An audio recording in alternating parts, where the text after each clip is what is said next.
Bonjour tout le monde et bienvenue dans cette vidéo dans laquelle nous allons apprendre à reconnaître et à employer correctement les différents registres de langue. On commence d'abord par définir qu'est-ce qu'un registre de langue. Il désigne une catégorie de vocabulaire dans laquelle on choisira ces mots pour s'exprimer selon la situation de communication, c'est-à-dire la personne à laquelle on s'adresse, le lieu, la relation que j'entretiens avec mes interlocuteurs, la forme du discours oral ou écrit. On ne parle pas dernière phrase, on parle, tu n'as pas vu ou à ses professeurs. Donc, une même chose peut être exprimée de façon très différente. Par exemple, la manière avec laquelle je m'adresse à mon patron au travail, qui est en même temps mon ami, n'est pas la même lorsque nous jouons tous les deux au football, ou nous sommes au restaurant, ou à la plage, ou bien lorsque nous sommes au travail, dans une réunion avec des clients. Les circonstances changent, et en conséquence, je dois adapter mon langage selon la situation et choisir le registre approprié à utiliser. Quel est le registre que je vais employer dans telle ou telle situation? Découvrons maintenant les caractéristiques de chaque registre de langue. Tout d'abord, le registre familier. Il est employé avec des personnes proches et intimes, des amis, des membres de la famille très proches, et il est employé surtout à l'oral. Prononciation, lettres et syllabes avalées, on ne les prononce pas. Le lexique employé des termes familiers, parfois argotiques. Les règles de la grammaire ne sont pas respectées. Suppression du nœud négatif, emploi de ça à la place de cela.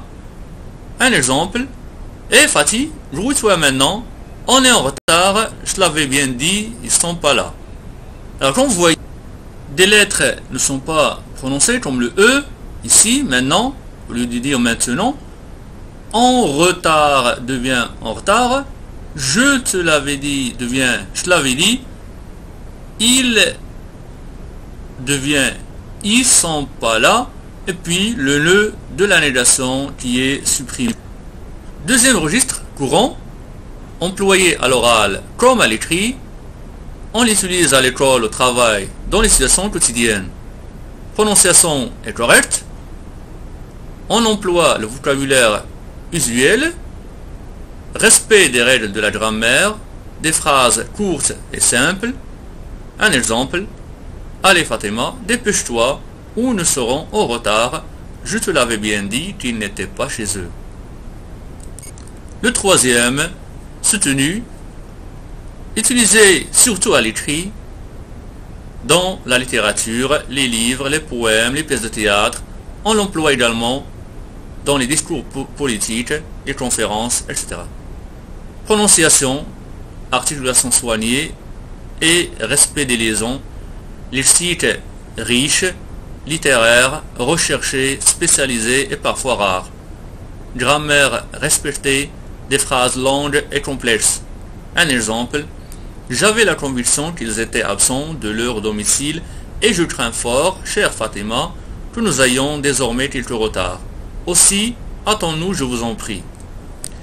Il faut vous dire une chose, pour être capable de différencier les différents registres de langue, je vous conseille de voir des films français. Comme ça, vous pourriez acquérir facilement les termes, les constructions grammaticales et les caractéristiques propres au langage familier et argotique. Puis aussi, il faut également lire des romans, des pièces de théâtre, des poèmes, bref, avoir une connaissance de la littérature classique. Et vous verrez que vous serez facilement capable d'identifier le registre soutenu avec ses constructions, ses phrases longues et complexes, son vocabulaire riche et recherché, son style qui le caractérise. Et en ce qui concerne le registre courant, vous le connaissez certainement puisque c'est le registre standard utilisé en classe, dans les médias, au travail, etc. Passons rapidement à l'application. Vous avez ici 3 listes de mots. La première liste appartient au registre familier. Deuxième, courant. Troisième, soutenu. Vous devez faire correspondre chaque mot à son synonyme courant et soutenu. On commence par le premier mot, boulot. Alors, prenez votre temps, cherchez dans la liste des mots courants quel est son synonyme. Vous avez voiture, bicyclette, travail, maison, peur, salle, attention et livre. Oui? Alors, quel est le mot que vous allez choisir? C'est un boulot, c'est un travail. Et soutenu, c'est tâche. C'est bien. Bon, on les met ensemble. Deuxième mot, dégueulasse.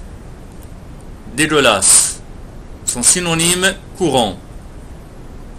C'est sale. Et soutenu, vous avez répugnant. Voilà.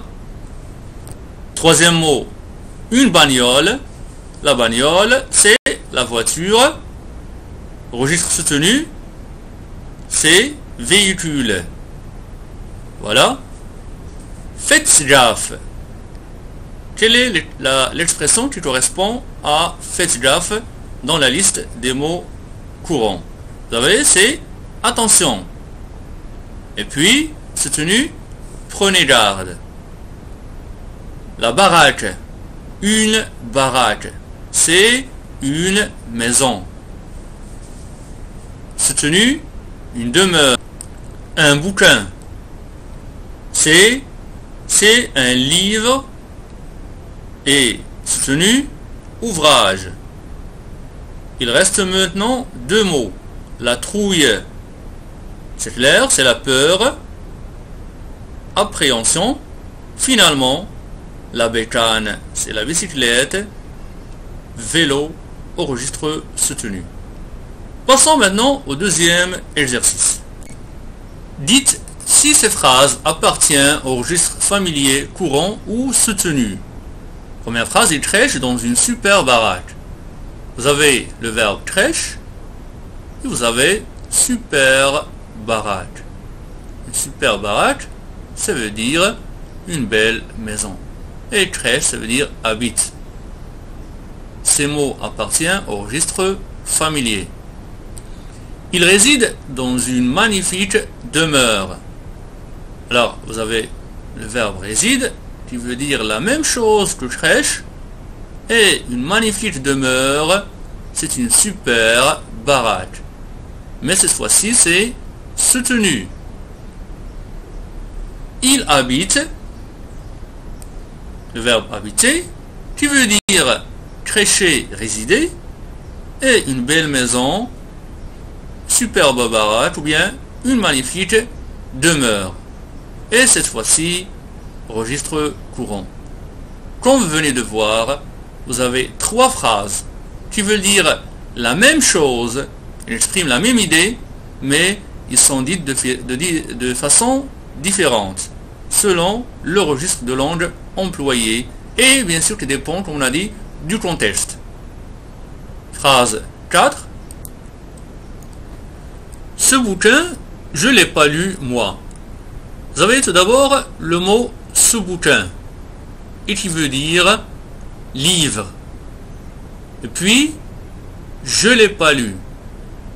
Le E qui est supprimé, ne se prononce pas, et le nœud de négation. Je ne l'ai pas lu, c'est ce qu'on devrait avoir.